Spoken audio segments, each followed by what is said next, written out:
আসসালামু আলাইকুম। আশা করি সবাই ভালো আছেন। স্বাগত জানাচ্ছি পলিটেকনিক সিরিজের কেমিস্ট্রি কোর্সের আরও একটি অনলাইন ক্লাসে। আমরা গত ক্লাসে এই অধ্যায়ের প্রথম অংশ নিয়ে আলোচনা করেছিলাম। যারা আমার পূর্বের ক্লাসটি দেখেননি তাদেরকে দেখে আসার জন্য অনুরোধ করছি। এখন এই কোয়ান্টাম চার্ট তৈরি করতে হলে আমাদের কি করতে হবে? একটা টেবিল নিতে হবে। যে টেবিলের আমাদের কয়টি কলাম থাকবে? 4টি কলাম থাকবে। কেন 4টি কলাম থাকবে? যেহেতু কোয়ান্টাম সংখ্যা 4 প্রকার, এই কারণে 4 প্রকার কোয়ান্টাম সংখ্যার জন্য কি থাকবে? 4টি কলাম থাকবে। এই কলামগুলোর মাধ্যমে আমরা কি করব? এই কোয়ান্টাম সংখ্যা নিয়ে আলোচনা করব বিস্তারিত। তো দেন আমরা শুরু করি।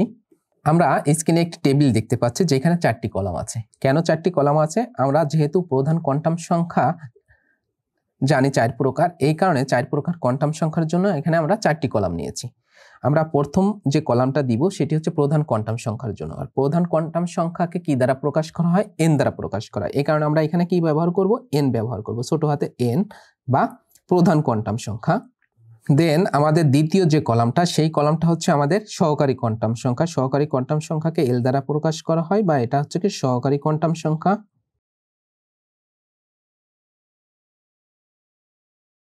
সহকারী কোয়ান্টাম সংখ্যা। দেন আমাদের তৃতীয় নাম্বার যে কলামটা, সেই কলামটা হচ্ছে আমাদের ম্যাগনেটিক কোয়ান্টাম সংখ্যা। আর ম্যাগনেটিক কোয়ান্টাম সংখ্যাকে আমাদের m দ্বারা প্রকাশ করা হয়। দেন আমাদের লাস্টের যে কলামটা, সেই কলামটা হচ্ছে আমাদের স্পিন কোয়ান্টাম সংখ্যা বা ঘূর্ণন কোয়ান্টাম সংখ্যা। এই স্পিন বা ঘূর্ণন কোয়ান্টাম সংখ্যাকে s দ্বারা প্রকাশ করা হয়, এই কারণে আমরা s ব্যবহার করেছি। ঠিক আছে, আমরা 4টি কলাম নিয়েছি এবং 4 প্রকার কোয়ান্টাম সংখ্যাকে প্রকাশ করেছি। প্রথম যে কলামটা ছিল সেই কলামটাকে আমরা কি দ্বারা প্রকাশ করেছি? n দ্বারা। কেন? প্রধান কোয়ান্টাম সংখ্যাকে n দ্বারা যেহেতু প্রকাশ করা, এই কারণে আমরা n ব্যবহার করেছি। দেন আমাদের দ্বিতীয় যে কলামটা, সেই কলামটাকে আমরা l দ্বারা প্রকাশ করেছি। কেন l দ্বারা প্রকাশ করেছি? কেননা সহকারী কোয়ান্টাম সংখ্যাকে l দ্বারা প্রকাশ করা হয়। দেন আমাদের নেক্সটের যে কলামটা, সেই কলামটা হচ্ছে ম্যাগনেটিক কোয়ান্টাম সংখ্যা, একে আমরা m দ্বারা প্রকাশ করেছি। দেন আমাদের লাস্টের যে কলামটা, সেটি হচ্ছে আমাদের ঘূর্ণন কোয়ান্টাম সংখ্যা বা স্পিন কোয়ান্টাম সংখ্যা, যাকে আমরা s দ্বারা প্রকাশ করেছি। এখন n এর মান যদি আমাদের 1 হয়, কি হয়? 1 হয়, তখন l এর মান কত হতে পারে? আমরা যখন সহকারী কোয়ান্টাম সংখ্যা নিয়ে আলোচনা করেছিলাম তখন বলেছিলাম যে l এর মান কি হবে? 0 থেকে n-1। এখন সহকারী কোয়ান্টাম সংখ্যা আমাদের l এর মান কত হবে? যখন n এর মান 1, তখন l এর মান হবে হচ্ছে 0 এবং n-1। n এর মান কত আছে? 1 আছে। আমাদের সূত্রটা এখানে লিখি। সূত্রটা কি ছিল? 0 to n-1 আমাদের এই সূত্র ছিল। এখন 0 তো ব্যবহার করেছি, n-1 আমরা যদি এখন n এর মান 1 দিই, 1-1 আবার 0 হয়। যেখানে আমাদের সংখ্যা যদি ব্যবহার করি, একই প্রকার সংখ্যা একটা থাকবে, তাহলে 0 এখানে 0 ব্যবহার হয়েছে। যেহেতু এখানে 0 আছে, আবার এখানে সূত্র অনুসারে 0 হয়, এই কারণে আমরা 0 ব্যবহার করলাম। m এর মান কি হবে? l এর মান যেহেতু 0, m এর মানও 0 হবে। এই m এর মান কি হয়? -l থেকে +l পর্যন্ত। সূত্র অনুসারে আমরা জানি যে m এর মানটা হবে -l থেকে +l। তাহলে l এর মান কত আছে? 0 আছে, অর্থাৎ 0-র আগে প্লাস মাইনাস বসানো যায় না, এই কারণে 0 তো 0ই। এখন এই s এর মান কি হবে? s এর মান হবে প্রত্যেকটা m এর মানের জন্য একবার +½ হবে, একবার -½ হবে। এখন m এর মান কয়টি আছে? একটি আছে। যেহেতু m এর মান একটি আছে, সেহেতু s এর মান কি হবে? একটা +½ হবে, একটা -½ হবে। আমরা সেটি করি যে একবার +½ আর একবার -½ ব্যবহার করলাম। অথবা এইভাবে না লিখে আমরা এভাবে লিখতে পারি যে +-½ আপনারা যে কোনো একভাবে লিখলেই হবে। একত্রে +-½ ব্যবহার করতে পারেন, অথবা +½ কমা দিয়ে -½ এভাবে দিতে পারেন। ঠিক আছে? দেন আমাদের পরবর্তী রো, সেটি হচ্ছে n এর মান যখন 2, এখন n এর মান যখন 2, l এর মান কত হবে? l এর মান আমাদের সূত্র অনুসারে কি হবে? 0 থেকে n-1 হবে। তাহলে 0 তে শুরুতে আমাদের 0 বসাতে হবে, 0 বসালাম। n-1, এখন n এর মান কত আছে? 2 আছে। 2 থেকে যদি 1 চলে যায়, তাহলে l এর মান কত হবে? 1 হবে। তাহলে 0 এবং 1। m এর মান কত হবে? m এর মান হবে, এই যেহেতু 0, 0-র জন্য কি হবে? -l থেকে +l। তাহলে 0-র আগে আমরা জানি প্লাস মাইনাস বসে না, তাহলে 0-র ক্ষেত্রেও m এর মান 0। আর এখন এই 1 এর জন্য m এর মান কত হবে? এম এর জন্য সূত্র কি -l থেকে +l, যেহেতু এখানে 1 আছে তাহলে -1 থেকে +1 পর্যন্ত। আমরা যদি সংখ্যা রেখা চিন্তা করি, সংখ্যা রেখায় কি আছে, সংখ্যা রেখা যদি চিন্তা করি তাহলে -1, এরপরে হচ্ছে 0, তারপরে হচ্ছে কি +1, অর্থাৎ সংখ্যা রেখা আমরা যদি কল্পনা করি এখানে যে একটা সংখ্যা রেখা, এটা হচ্ছে 0, এদিকে গেলে আমাদের হচ্ছে 1 2 3 এভাবে বাড়তে থাকবে, আর এইদিকে হলে -1 -2 এভাবে কমতে থাকবে আস্তে আস্তে। তাহলে -1 থেকে +1 পর্যন্ত কয়টা সংখ্যা আছে, 3টা, -1 একটা, 0 একটা, আবার +1 একটা। এই কারণে আমরা এখানে 3টা সংখ্যা ব্যবহার করেছি, -1 0 +1। এখন h এর জন্য কি হবে, প্রত্যেকটা m এর মানের জন্য একবার ±½ হবে, ঠিক আছে। তাহলে 0-র জন্য একবার ±½ আবার এখানে 3টা সংখ্যা আছে, 3টার জন্য আবার কি হবে ±½ করে হবে। তাহলে মোট সংখ্যা হচ্ছে কয়টা, 4টা। তাহলে আমরা এখানে ব্যবহার করতে পারি 4 × ±½ ঠিক আছে। এভাবে ধারাবাহিকভাবে কি থাকবে, বাড়তে থাকবে।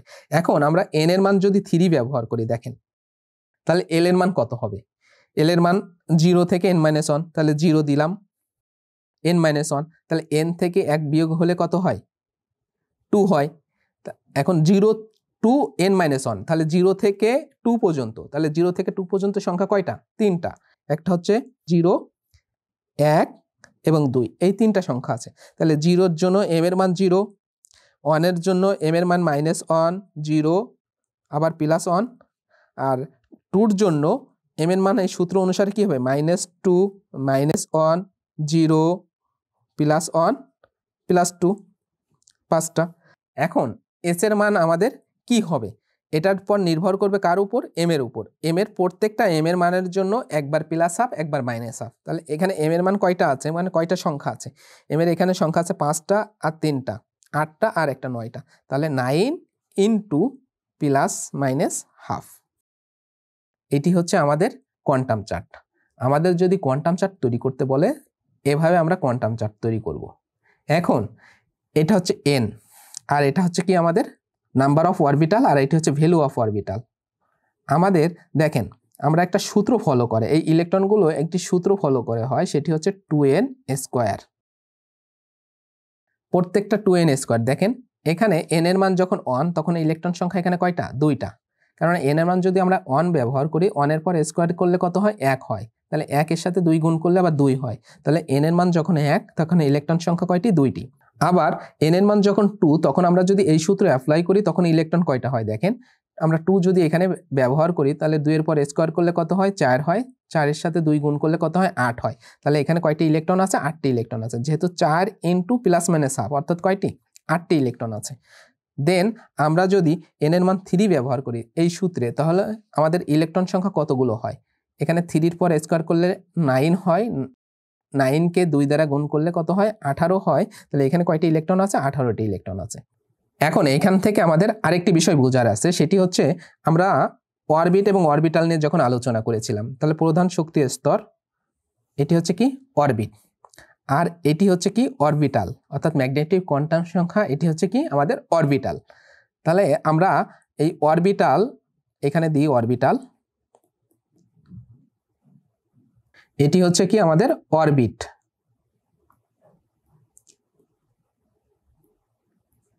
অরবিট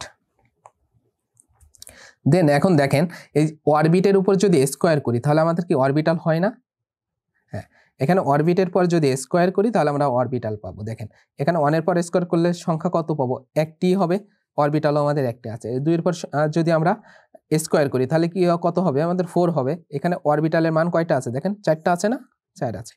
এখন এই 3 এর পর স্কোয়ার করলে কি হয়, 9 হয়। এখানে অরবিটালের ভ্যালু কয়টা আছে, 9টা আছে না, 9টা আছে। এই কারণে আমাদের এইখান থেকে যদি বলে অরবিট স্কোয়ার সমান সমান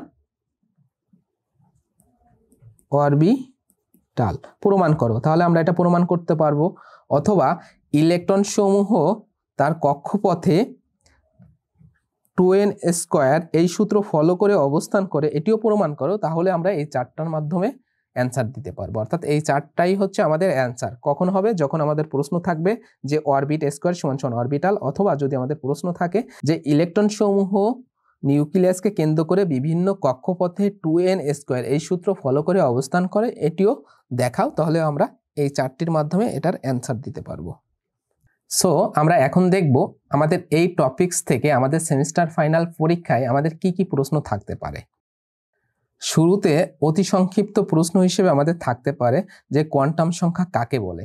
এটি আমাদের ভেরি ভেরি ইম্পর্টেন্ট একটি প্রশ্ন। আমাদের সেমিস্টার ফাইনাল পরীক্ষায় অনেকবার এই প্রশ্নটা এসেছে, যার কারণে আমাদের এই প্রশ্নটা অনেক বেশি গুরুত্বপূর্ণ। দেন আমাদের থাকতে পারে যে কোয়ান্টাম সংখ্যা কত প্রকার ও কি কি আলোচনা করো। দেন আমাদের থাকতে পারে সংক্ষিপ্ত প্রশ্ন হিসেবে সহকারী কোয়ান্টাম সংখ্যা কাকে বলে। দেন আমাদের থাকতে পারে যে চৌম্বকীয় কোয়ান্টাম সংখ্যা কাকে বলে। দেন আমাদের থাকতে পারে রচনামূলক প্রশ্ন হিসেবে এই টপিক থেকে যে কোয়ান্টাম সংখ্যা কাকে বলে, কত প্রকার, কি কি ব্যাখ্যা করো। অথবা যে আমি দুইটি প্রশ্ন আপনাদের মাঝে আলোচনা করেছি, যে দেখাও যে অরবিট স্কোয়ার সমান সমান অরবিটাল, অথবা ইলেকট্রন সমূহ তার কক্ষপথে 2n² এই সূত্র ফলো করে অবস্থান করে, এটি প্রমাণ করো। অথবা প্রশ্ন থাকতে পারে যে কোয়ান্টাম চার্ট দেখাও।